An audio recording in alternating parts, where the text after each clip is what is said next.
moja. Hafla hiyo ya kuapishwa ilihudhuriwa na viongozi mbalimbali wa kikanda.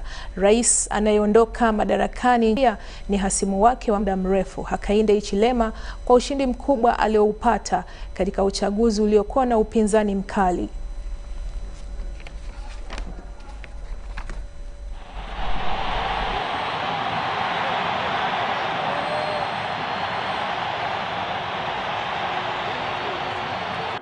Mr. Hakainde Sami Hichilema.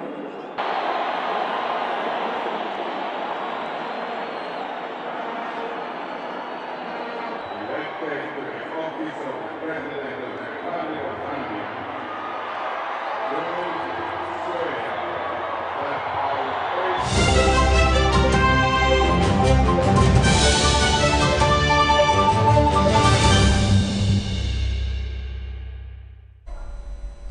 Na hivi sasa tunakuletea taarifa kuhusiana na utabiri wa hali ya hewa ambayo itasomwa kwako na Kutesa Mile.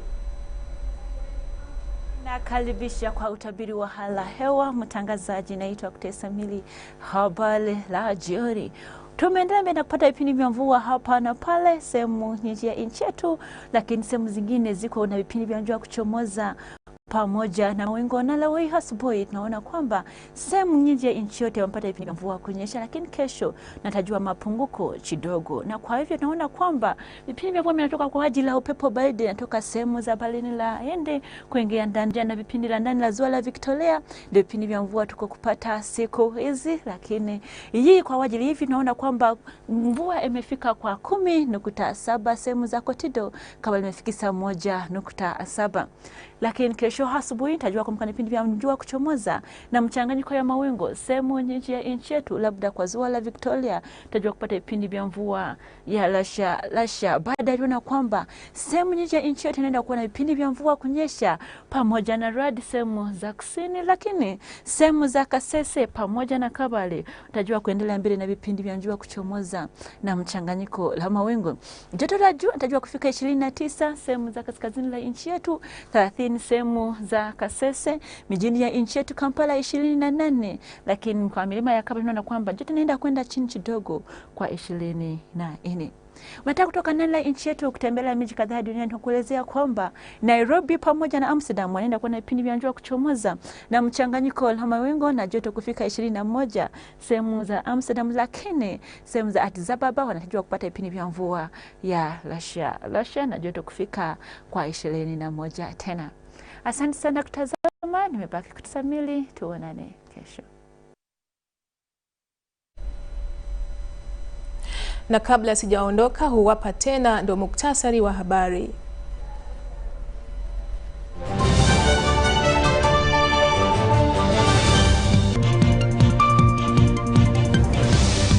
Majaji wapya waidhinishwa kwenye mahakama kuu na mahakama ya rufaa. Wafanyabiashara wa Mukwano Arcade waandamana kupinga ulipaji kodi wa mwezi Julai. Na Hakainde Hichilema aapishwa kuwa rais wa Zambia.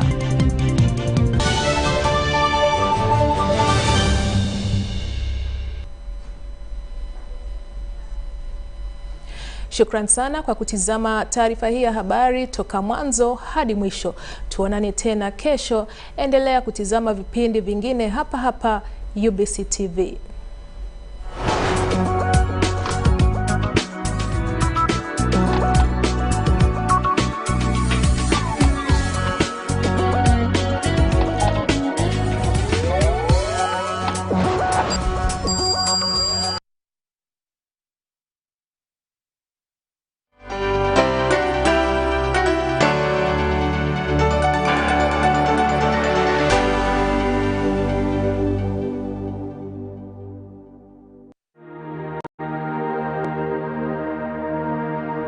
On the journey of AGOA, one of the things that first happened was to train over 2,000 girls. So there were many problems for investors at the time I joined Uganda Investment Authority.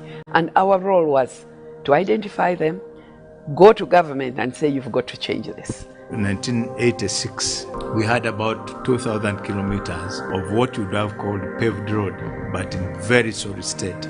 I want to thank UBC that enables us to get these very important messages. Showcasing where we were and how far we have come. With the Kalanga Infrastructure Services Limited, we signed an implementation agreement where we are running 2 ferries, we're generating and distributing power to the entire Bugala Island, supplying clean piped water. Even Enterprise Uganda, we started with 5 people. Today we're all over the country. When you are approached by UBC, every week, please make time and offer us the benefit of knowing where you came from, what you are doing, where you are headed to, so that we can all appreciate that things can be done.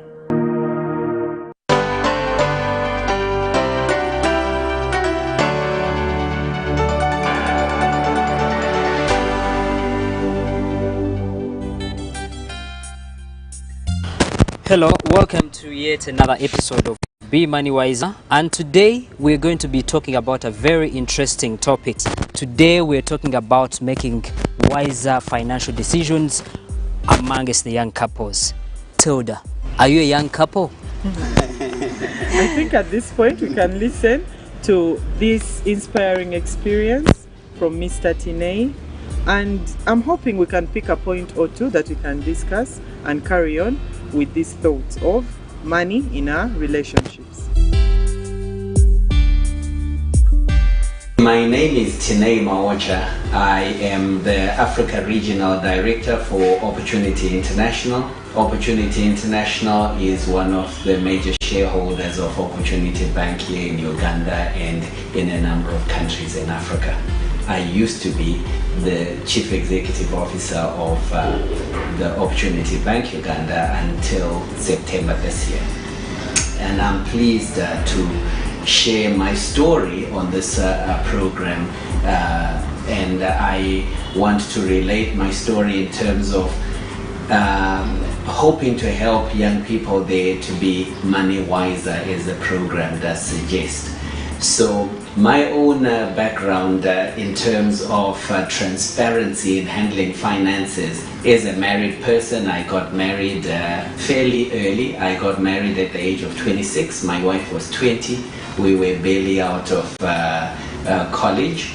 And we learned from an early age to be transparent with funds. My own situation is that my father, who wasn't highly educated, in fact he was barely educated, he was a taxi driver. My mother was educated and earned more money than him, but he one day said to me, son, you as the man of the house, when you get married, your money is your family's, and your wife should decide what she wants to do with her money. And that's always been my philosophy. Some people, even my kids, sometimes find it strange, but that was the wisdom of the older generation, and I've lived up to that. So with my wife, she initially, when I started work, she actually earned more than me. She was a private secretary and I was just starting in the hotel industry. She earned more than me, but I sought to make sure that I was transparent with my pay, with my paycheck, and took care of the expenses, and she could do what she pleased with money. But since that time, just learning to put the trust in my wife. Up next on UBC, brought to you by Keep the lights on. Use Airtel Money to pay for all your Yaka bills conveniently. Open the My Airtel app to buy Yaka units. Airtel Money, simple, secure, borderless.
Kwaniriza nnyo ku UBC leero tutuuse n'amawulire mu lulimi Oluganda nkubuuzaako gyonna gy'otusizaako engalo olunaku olwaleero.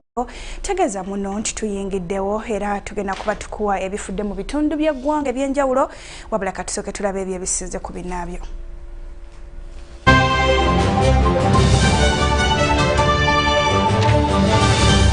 Abeerijambi abazzeemu okutta abantu e Masaka.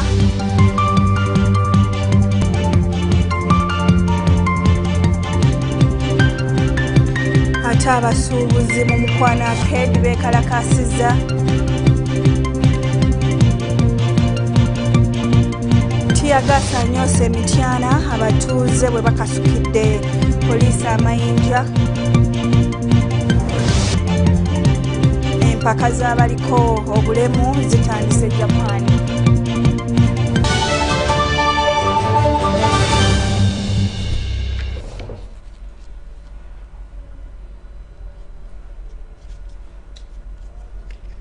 Weewaawo UBC leero nze Mario Nakitene ndine munnange Senyomo Yusuf wali ku lulimi olw'obubonero tugenda kuba tukutusaako UBC leero era ngenda kuba ntandika butereevu n'entiisa ebuutikidde abatuuze ku kyalo Setaala ne Ssenya mu Muluka Ssenya mu ggombolola y'Ekimaanya Kabonero mu disitulikiti y'e Masaka. Oluvannyuma lw'abatuuze okusanga abatuuze bannaabwe nga batugumbuddwa mu ntiisa era bino byonna bibaddewo mu kiro ekikeeseza olunaku lwaleero. Omusasi waffe alina byakuŋŋaanyiza ku nsonga eno.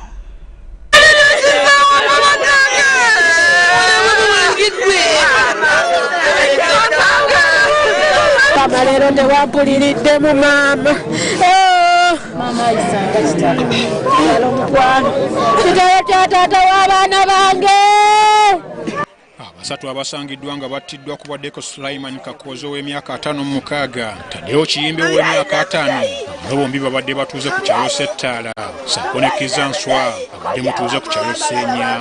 Malasi Matuse n'ebisago Ronald Sebyoto. Omutabani wa ssentebe w'ekyalo kino Setaala ali mu ddwaliro e Masaka afuna bujjanjabi.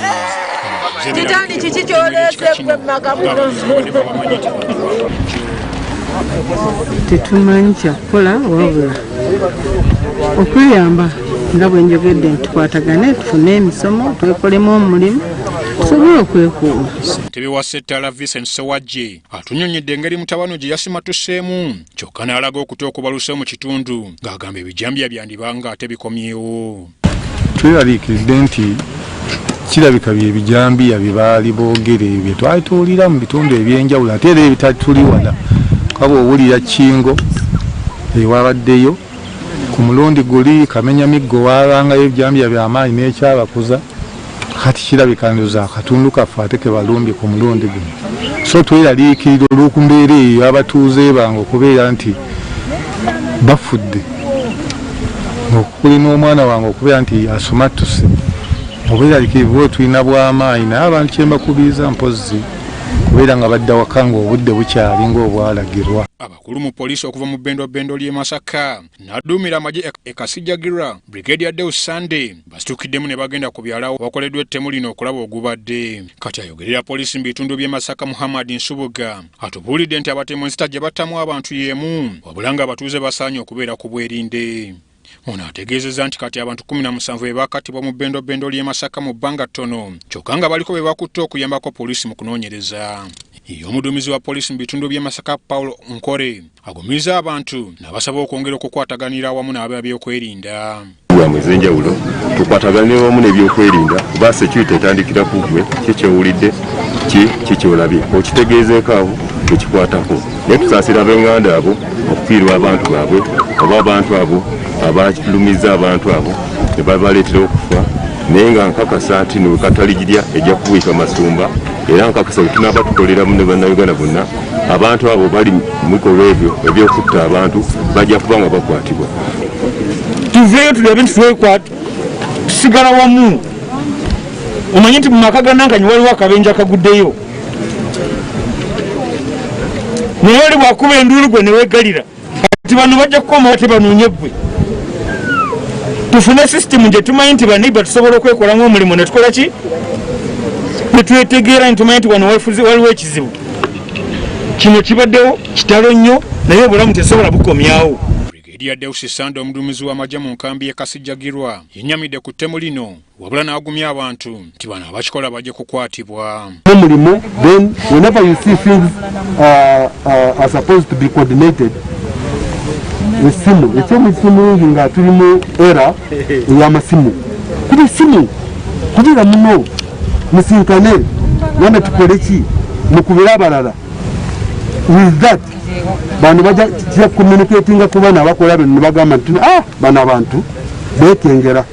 Emirambo gyonna esatu poliisi egitutte mu ggwanika e Masaka okwongera okwekebejjebwa. Ettemu lino we lijjidde ng'olunaku lw'eggulo ku kyalo kya Bbogo mu ggombolola y'e Kingo e Lwengo wali omusomesa w'eddiini Richard Mbazira eyatiddwa abatamanya ŋŋamba.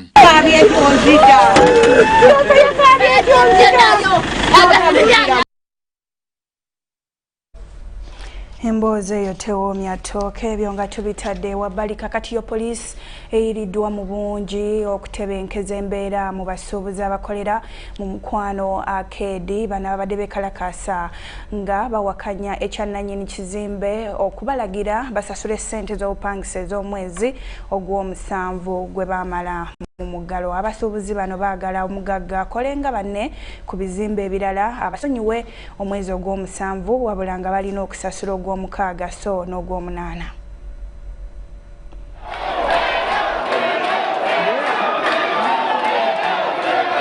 Poliisi ekedde kugumba ku kizimbe kya Mukwano Arcade mu Kampala.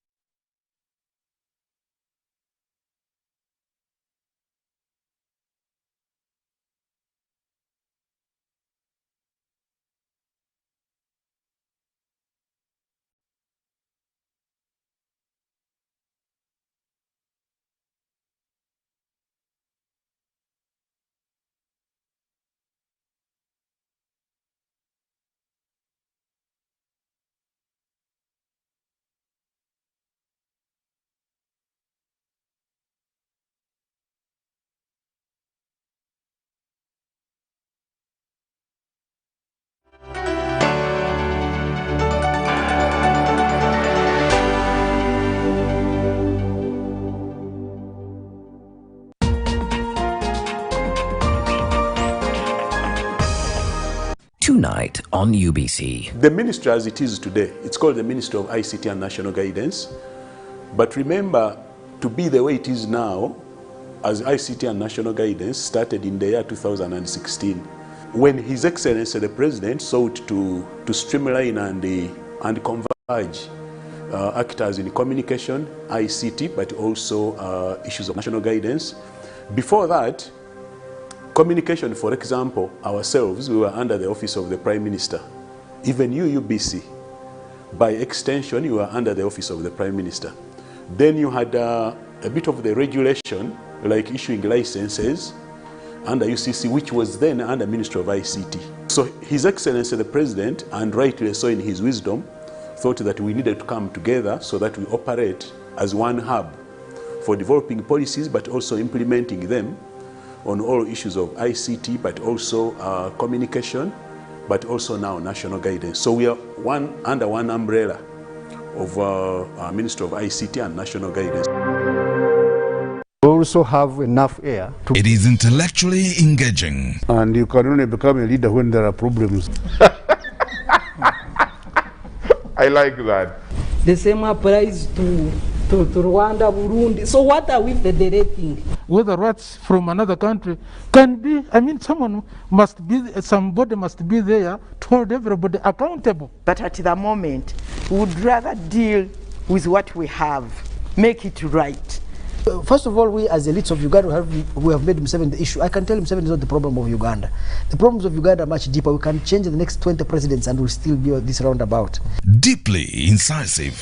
The different political forces that we have in the country, we don't seem to really have achieved that minimum political consensus over certain things. Authentically symbolic and insightful.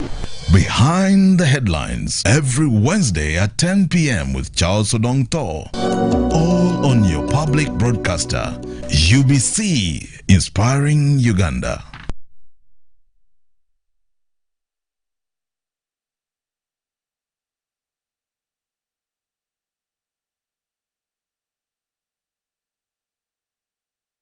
We also have enough air. It is intellectually engaging. And you can only become a leader when there are problems. I like that. The same applies to Rwanda, Burundi. So what are we federating? Whether what's from another country can be, I mean, somebody must be there to hold everybody accountable. But at the moment, we would rather deal with what we have, make it right. First of all, we as elites of Uganda, we have made Museveni the issue. I can tell Museveni is not the problem of Uganda. The problems of Uganda are much deeper. We can change the next 20 presidents and we'll still be this roundabout.